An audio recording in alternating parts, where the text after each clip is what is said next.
What's your question? How will I get 7 or more in IELTS writing skills?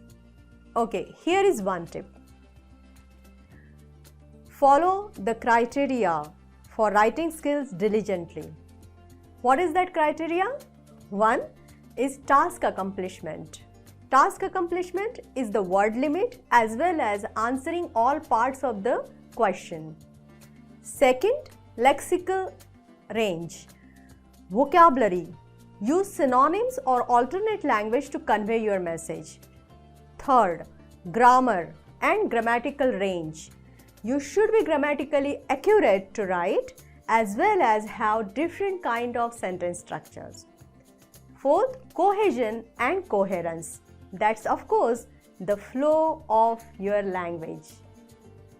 Got it?